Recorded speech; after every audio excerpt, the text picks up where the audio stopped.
The Cumberland Gap has tremendous historical and personal significance to me. Not only was it the route my ancestors traversed through to enter the land of the bluegrass, but it also served as the backdrop for my very first solo backpacking trip, which would ignite a passion for the outdoors that has endured for the last 5 years.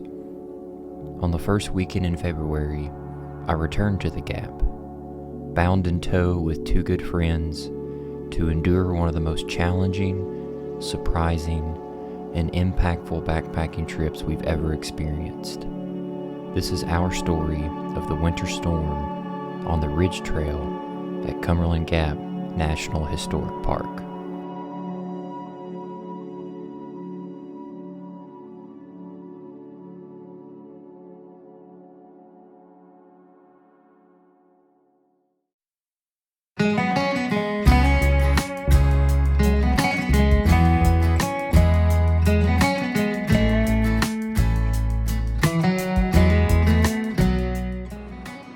On February 6th, Nick and I drove 2.5 hours east to Ewing, Virginia, where we would meet Chad and leave one car below the famous White Rocks overlook. We would then drive back to Cumberland Gap's park headquarters to acquire our backcountry camping permits. We were planning on driving straight up the mountain to the Pinnacle Overlook to start our journey, but the road was closed due to snow and ice. This required us to begin a mile away and some 600 feet below the ridgetops overlooking the Gap and surrounding states.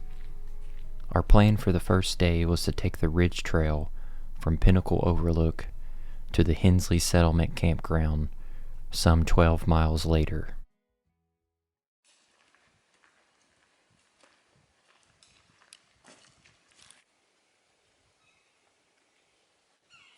Oh, there it is.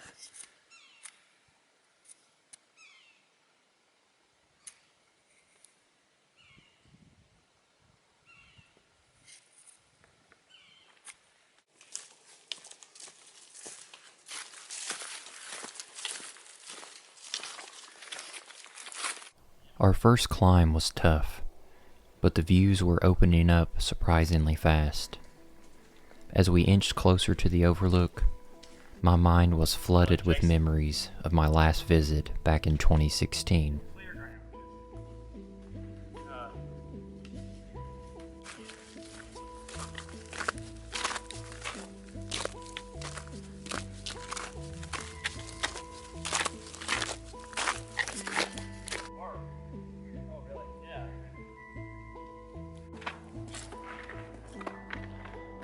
Standing on the precipice of the Gap is a humbling reminder of the conveniences of life we so take for granted.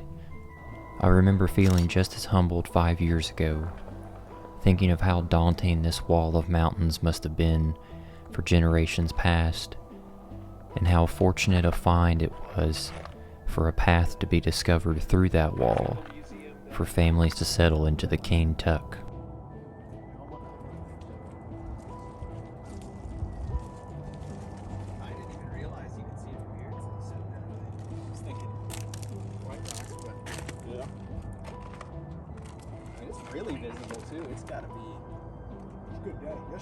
With the Smoky Mountains visible in the distance, we began one of many state line crossings as we headed east towards the Hensley settlement.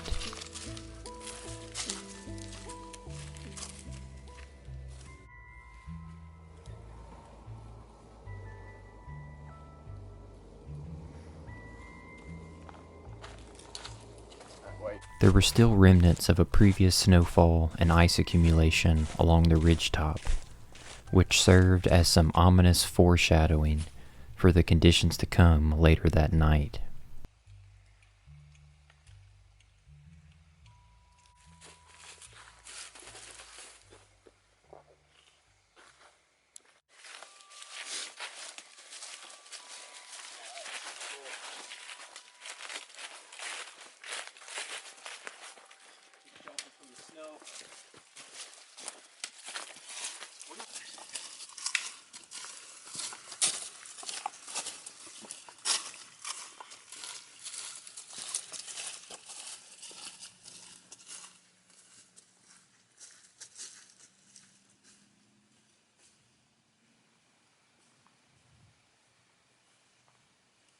The amount of snow we trekked through seemed to increase the further east and higher we climbed. When we reached the appropriately named Table Rock, we decided to break for lunch. I stopped at this exact place for lunch during my first visit here. We all marveled at how many meals had been shared in fellowship at the table over the centuries.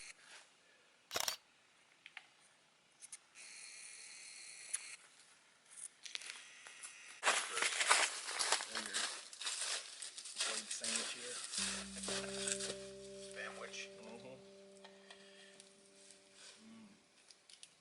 A lot of cheese. Much cheese. Want some? No.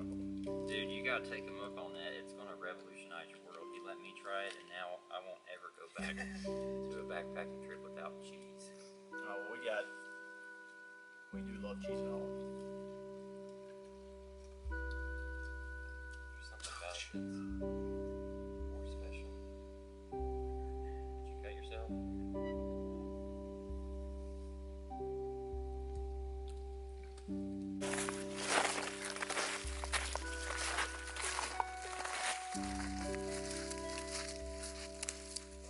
It's amazing how some features stand out to you, no matter the time or season in life. I called this rock the thumb of God both then and now.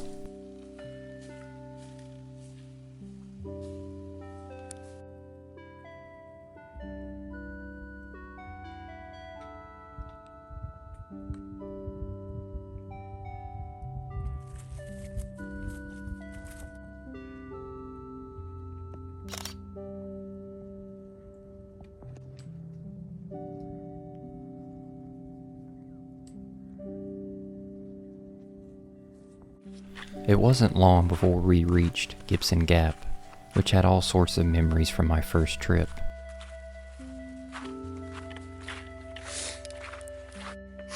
So back in 2016, I hiked this trail once before. It was my first solo backpacking trip, and I pitched my hammock right in between those two trees. I think I even have a photo of it. I can throw it up on the screen now, but I got my sleeping bag soaking wet. Came a huge storm. I didn't know what I was doing, so it's been a crazy progression since then.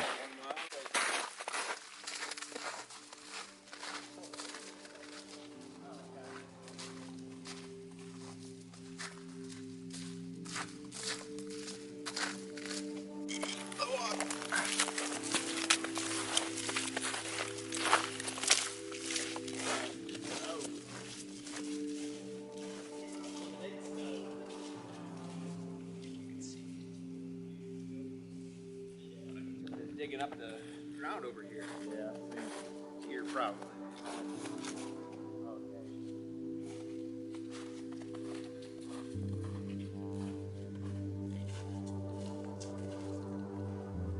The ridge was getting steeper, the trail slipperier.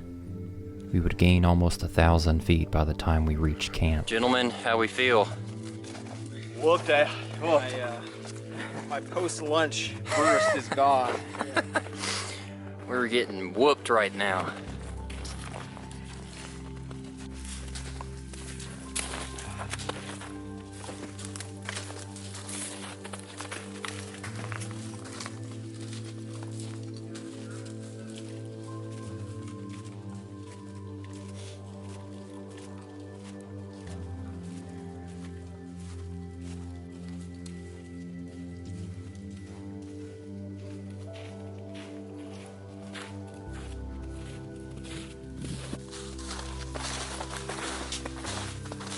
Although the trail was difficult, we were having lots of fun in the snow together.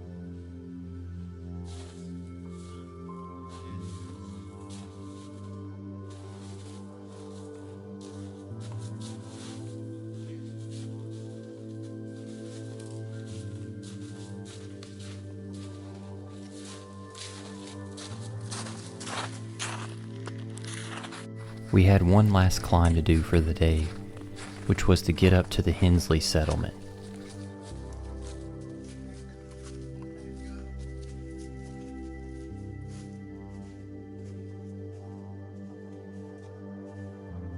As we passed by the rock walls and rugged terrain, I was in disbelief that a community of people made this area home.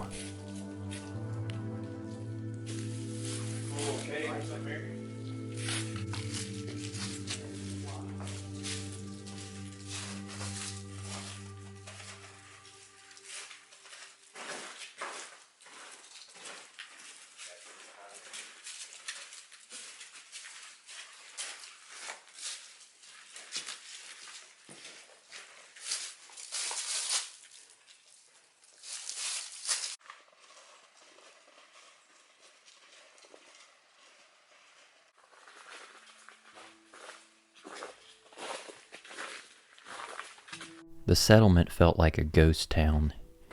It had a haunting and eerie beauty to it. With the wind whipping along the ridgetops and dark clouds beginning to form, we sense why this place was eventually abandoned by 1951. During my first visit, it was in the single digits, and even with the sun shining, I was brutally cold. I remember my knuckles turning blue, trying to take pictures of these hand-hewn chestnut and oak cabins.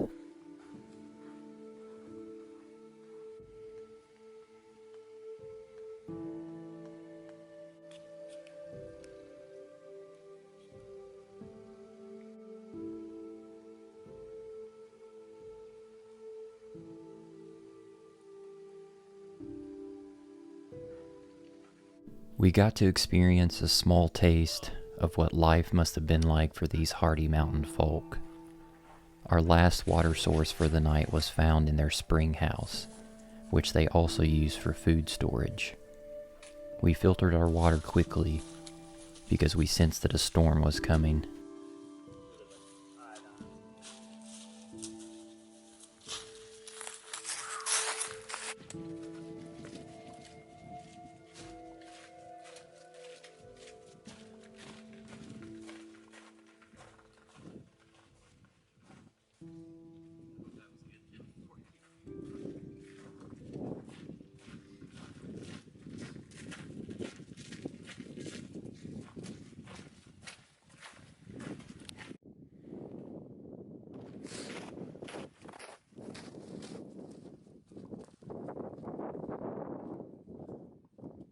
The schoolhouse was particularly humbling to pass by, with the cast iron and wooden desk sitting cold and lonely inside the wooden frame.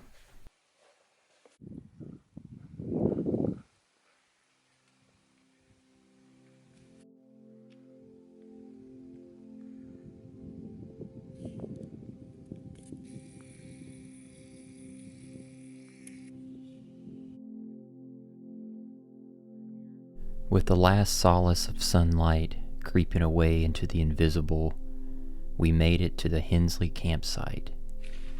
We had just enough light from dusk to quickly pitch our tents before working together as a team to start a fire.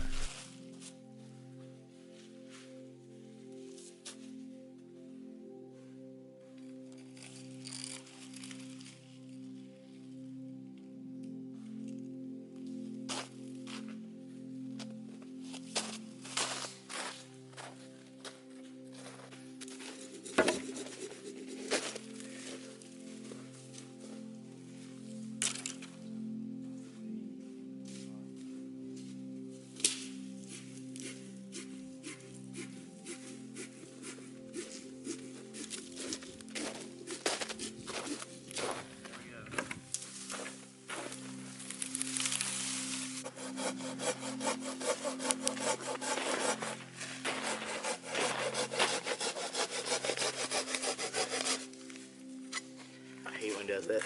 It scares me. Breaking it or something.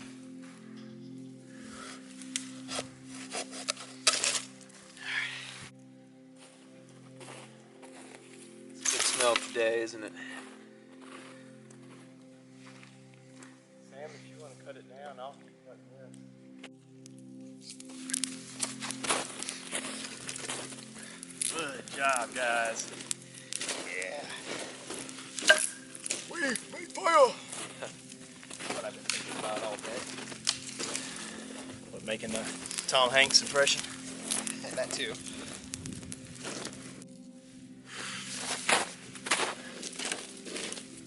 Wind's blowing in the right direction too. Keep our tents warm. Well, no, it's blowing away from the tent. Oh god. Oh yeah. Don't fall on that. Instant fail. Yeah.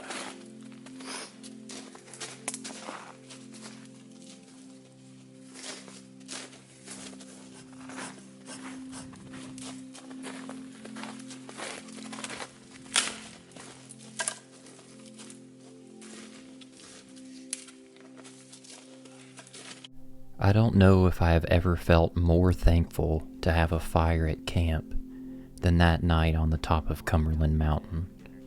The wind and the cold and the impending snow made it feel like a critical lifeline. We all hunkered next to it, almost feeling giddy to let the light and warmth melt away our aches and pains as we shared conversation about the day over warm food and drink. Life can feel at its best over a good campfire.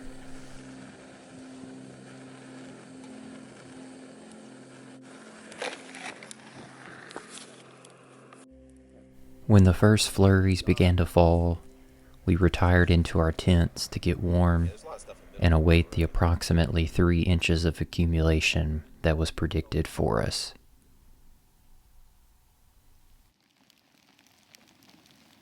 It snowed all night.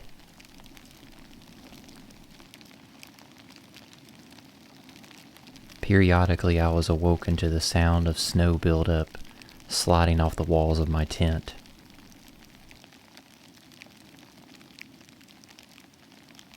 They were beginning to cave in around me. When we all awoke, we were shocked to discover how much snow we actually got.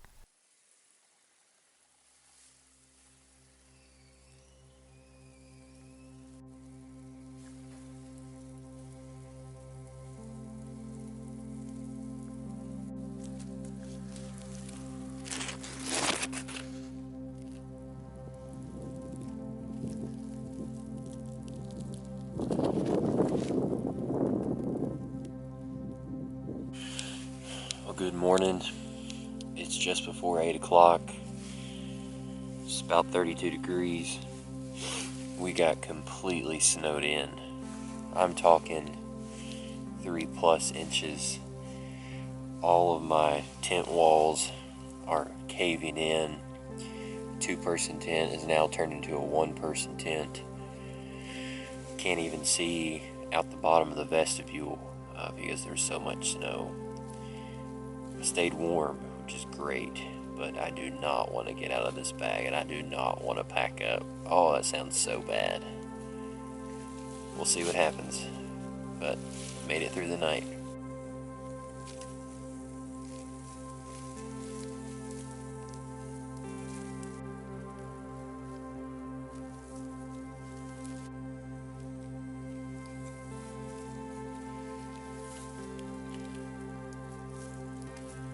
To say I was in disbelief was an understatement. We were no longer in Kentucky, but transported to a high alpine alternate reality, where we were now tasked to use mountaineering skills we've never exercised in order to get down this socked-in mountain.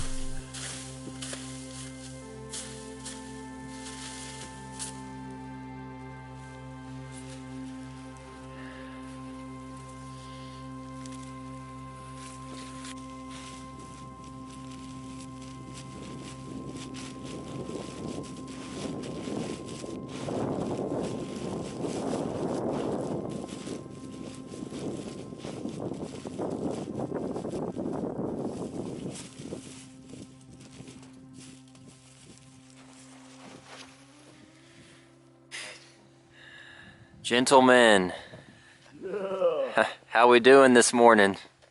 Warm. So far, so good. Nick, I heard you had a little bit of drama last night. I did. Well, what happened? So, I don't know, after waking up several times to knock the snow off my tent, My tent pegs got loose. Sometime in the middle of the night, half my tent fell right on top of me. Oh my gosh. It was scary. And then you came over and was Superman and knocked the snow off of my walls just Yeah. for kicks and giggles. Chad, did you fare any better? A little bit, yeah. I think this is the only time ever when my Kelty tent's better than the duplex tent. Yes. Yeah, I stayed warm, but I was knocking snow off my tent all night, and at some point I could hear my tent poles flexing, and I thought they were going to snap in half. Oh my gosh.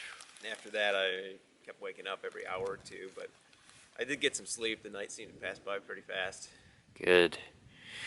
We're gonna start walking in this winter wonderland soon. Hopefully we won't be sliding down the mountain. We'll find out. Come along with us. Our plan for day 2 was to continue eastbound on the Ridge Trail until intersecting the spur trail leading us down several hundred feet to the famous sand cave. We would then climb back up the ridge to see vistas at the White Rocks overlook before merging onto the Ewing Trail and descending nearly 2,000 feet to the valley floor.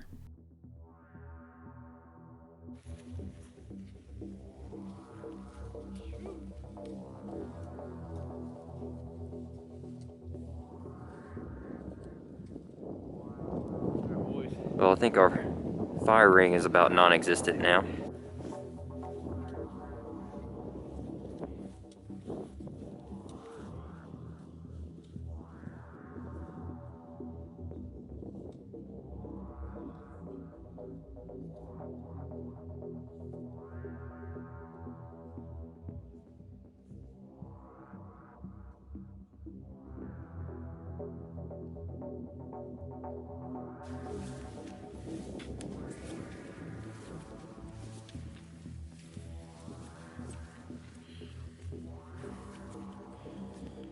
This was one of the few times I could confidently say I was having a near out-of-body experience.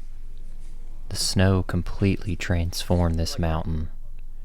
Around every turn and bend was an explosion of Arctic beauty. My senses were so overwhelmed that it was hard to focus on any one thing.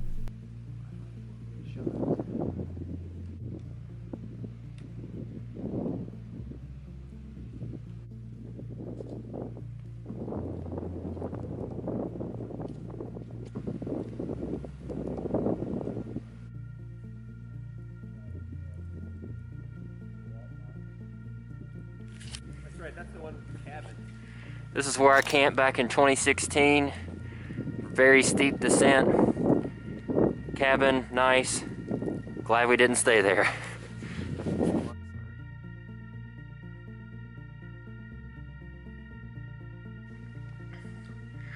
Very thankful for our fellow camper at Hensley campsite who paved this path for us this morning. So our fellow camper at Hensley Settlement is now officially departing from us, and we're no longer gifted with his snow track, so we are going to officially have some virgin snow on our way to Sand Cave. Whoever you are, thank you very much. Your steps are well appreciated.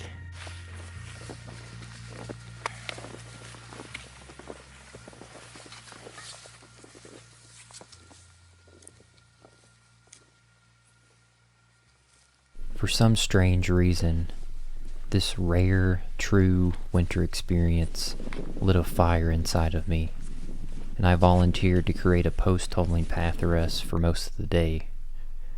I wanted to help my friends, and I also felt supremely alive, forging an untrodden path where no man nor beast had stirred for the day.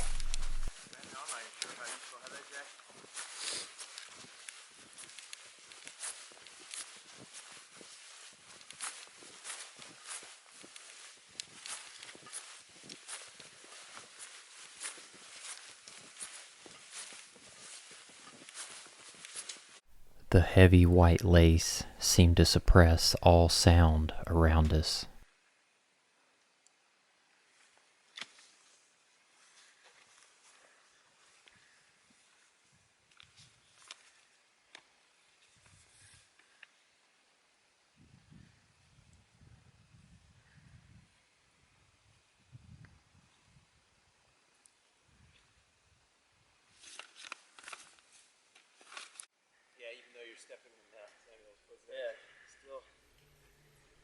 footing.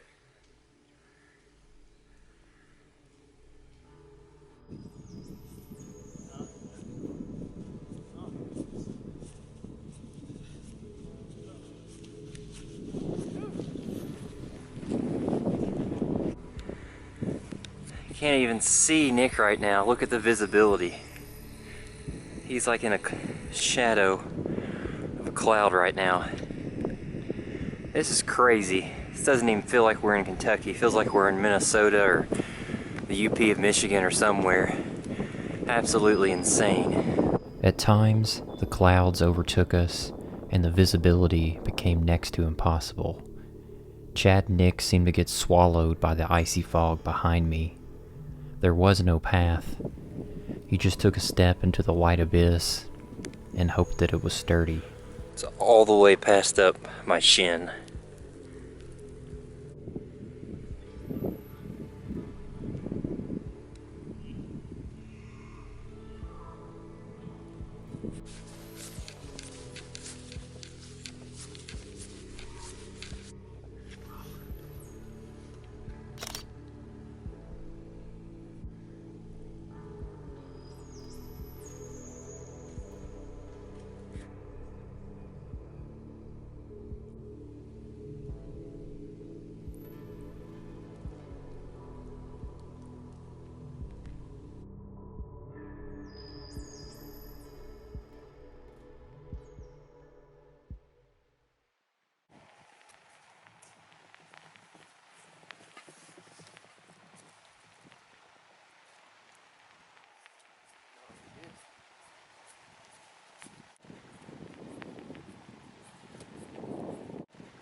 The descent down to Sand Cave is a respectably tough climb in normal conditions. In a foot of snow and ice underneath, it was treacherous. We debated to bypass it because of the conditions, but I think we were all grateful of the risk we took getting down there to witness one of the most grand winter backdrops in our lifetime.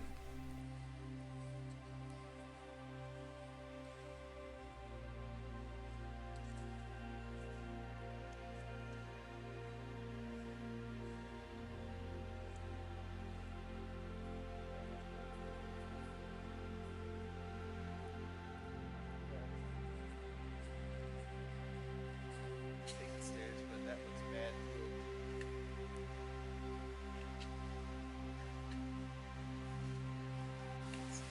Oh my god.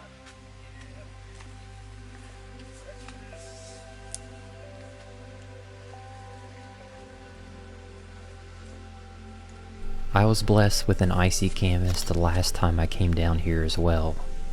Truly, there are no words for how marvelous this alcove of the mountain is.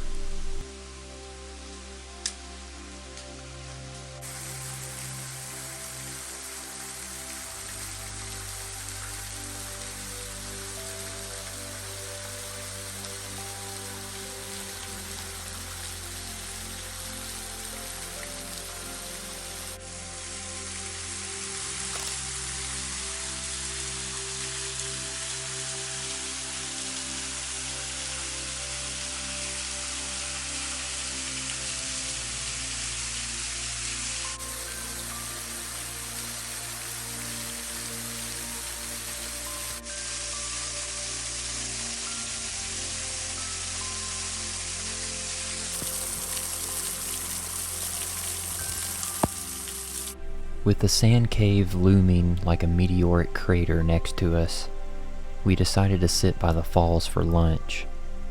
It was one of the most memorable views to share a meal with good friends in my life.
Sand Cave is a half-domed chamber spanning some 250 feet across. The floor slopes from back to front and contains over an acre of fine, colorful sand. The sand feels like it should belong on a warm, sunny beach, not in a dark, frozen amphitheater. The ceiling of the cave is filled with hues of gold, red, and green.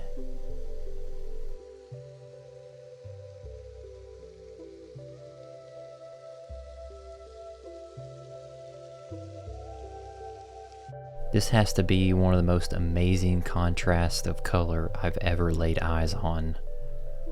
The harsh white of the snow and the ice was like the light from a half moon, and the other half being filled with a rich, textured rock, just like that big rock in the sky. The first time I visited, a psalm of David was being sung in my spirit. When I consider your heavens, the work of your fingers, the moon and the stars which you have ordained, what is man that you take thought of him, and the Son of Man that you care for him? Those words still ring true now as much as they did back then.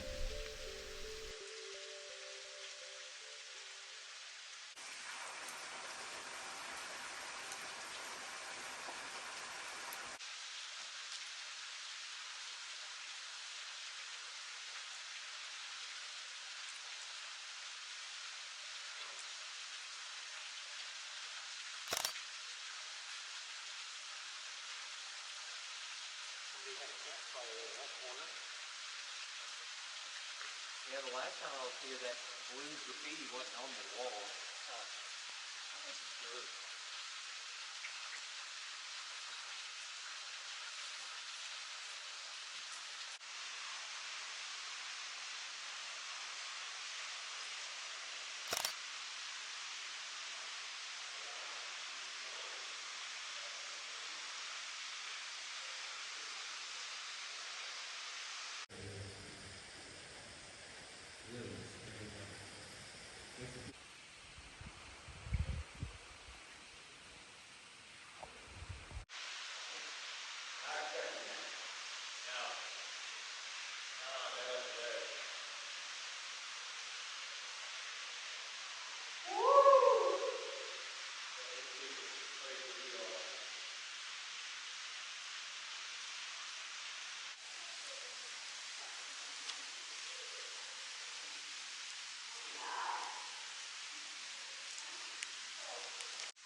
I was reluctant to leave this canyon of chromatic colors, but we needed to get back on top of the snowy ridge and climb up to White Rocks if we were to get back to the car before dark.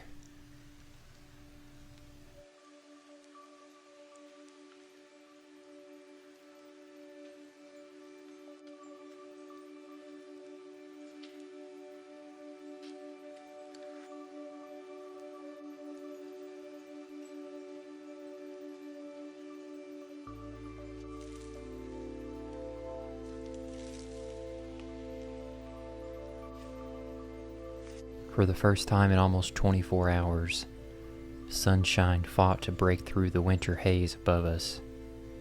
We hoped to have clear skies at the overlook.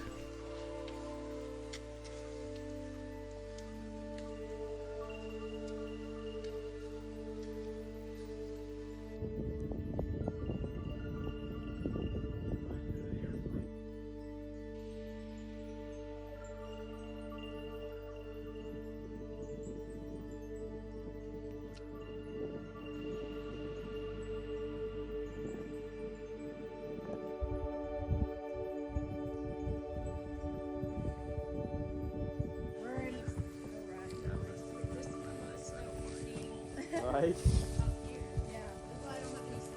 Yeah, we're, no.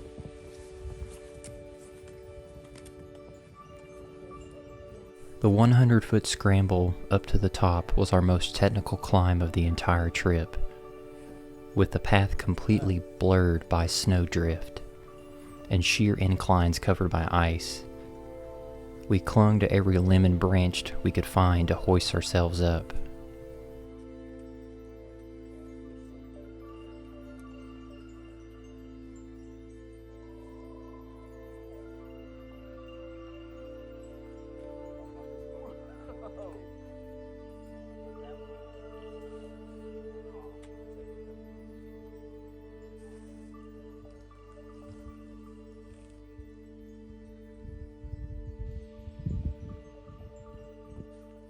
This is gonna be a grand full.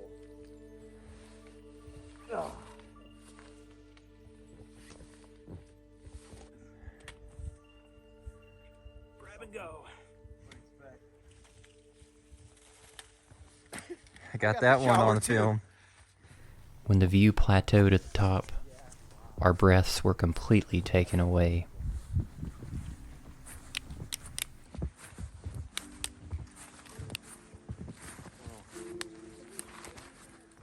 Oh my gosh.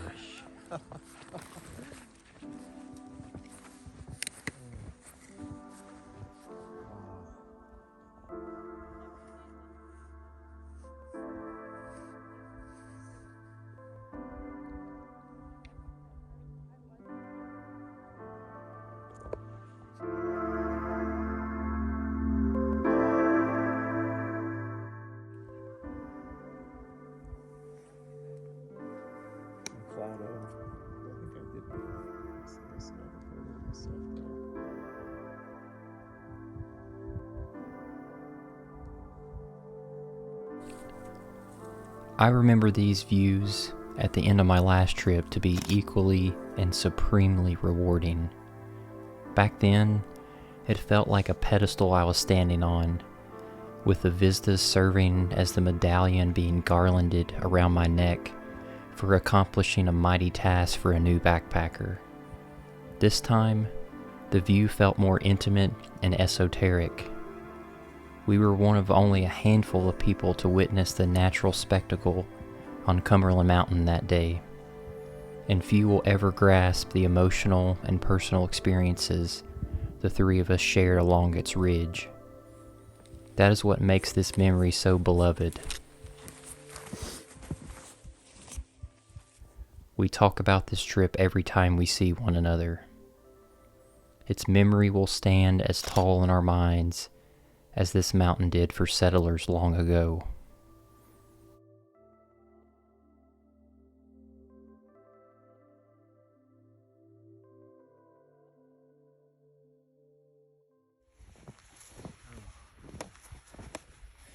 Staying here for a second and I might say something.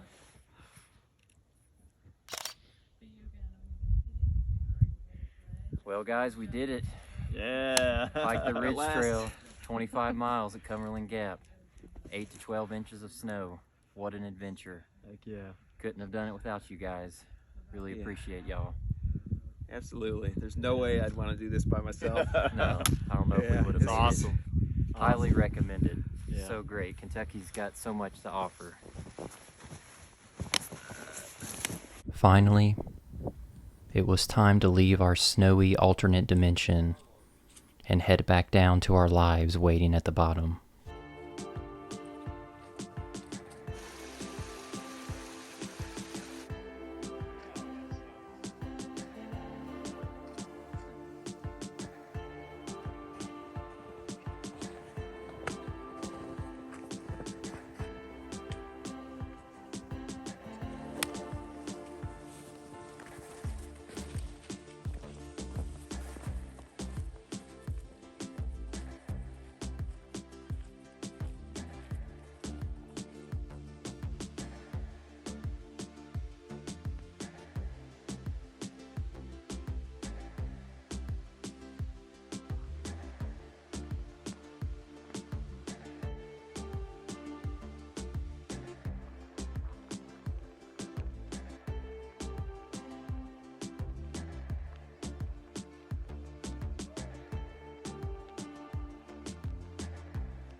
big gills.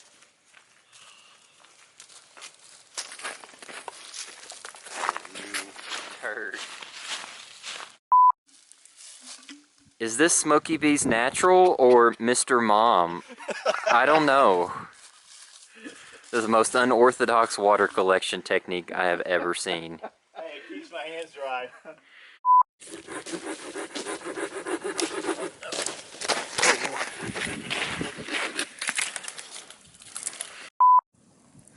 Brought some new cheese with me from Kroger, and it's called Robusto, but Chad has a better way of saying it. It's called Robusto. Yes, perfect. Stop recording video.